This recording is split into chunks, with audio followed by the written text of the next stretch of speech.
We're going to find out how to find percentages. This is going to be about finding percentages, actually without even a calculator to help us out. Let's say we were asked something like, if you sell something for $25, you're going to get to keep 10% of that money. So you get to keep 10% of that money. Before we work out how much money we get to keep and what little present we can buy for ourselves with that money, first, a quick little history of the word percentage. Per means out of in Latin, and cent means 100. So when you hear people talking about percentage, actually all they're saying, for example in 10%, is just for every 100 of that thing, take only 10 of that thing. Now in the example of 10 of that thing out of 100, or 10%, well 10 goes into 100 10 times. So basically, if you divide the total thing you've got by 10, that gives you 10% straight away. Well, we're going to try that out, because I want to find out how much money we're going to make. Well, 25 divided by 10 is, and remember that nice method, the decimal place is here in 25. If we move it left, it will be here. So 25 divided by 10 is 2.5. Brilliant. Okay, what about a harder one though? They're not all 10%. Don't even try and trick me with that. They ask me crazy stuff, 30%, 50%, all this nonsense. What about 30% of, do a bigger number as well, 30% of 240? Well, still, my advice to you, find out 10%. 10% is the key to unlock your dreams, or in this case, your percentages. 10% of 240, yes, exactly, we divide by 10. 240 divided by 10, the decimal place moves from here to here, 24.0. So 10% of 240 is 24. How do you reckon we're going to go from knowing what 10% is 24? So I think you kind of agree, well, 10% of 240, well, yeah, you divide by 10 and you get 24. But how are you going to get 30%?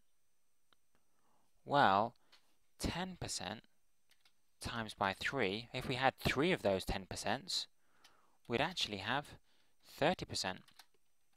In other words, if we get our little 10%, which is 24, and times it by 3, we'll end up with 30% of 240. Brilliant. Well, 24 times 3, well, 20 times 3 is 60. 4 times 3 is 12. 60 plus 12 is 72. Now, whichever method you use to times it out, it doesn't really matter. The point is that getting 30%, the best way to do so is to get 10% first and then times that by 3 if you don't have a calculator. What about a really hard one though? What about one where you're just doing round numbers? What about if they ask you for, I don't know, 13% or something? 13% of a number. You can't do your 10% trick there, surely. Say, for example, 13% of kids in a school of size 1,500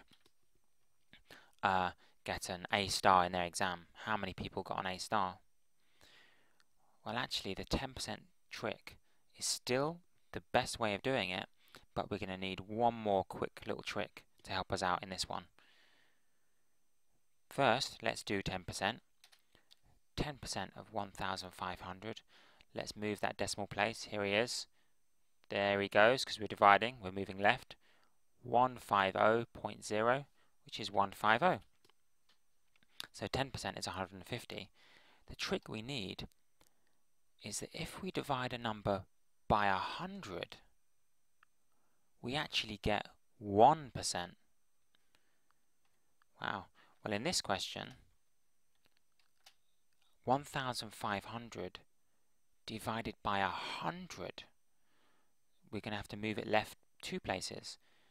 There's dividing by 10, there is dividing by 100, so 15.00, which is just 15. Now, if 1% is 15, 1% times by 3 equals 3%. And the 1% is 15, so 15 times by 3 is going to give us that 3%. 15 times by 3 is 45. All we have to do now is add together 45, which is 3%, and 150, which is, oops, we'd have to write it properly, like this, 150. If we add together that 10% and that 3%, we've got our 13%. 145 plus 150 would be 195. So 13% of 1,500 is 195. And those two tricks together can help you work out almost any percentage without a calculator.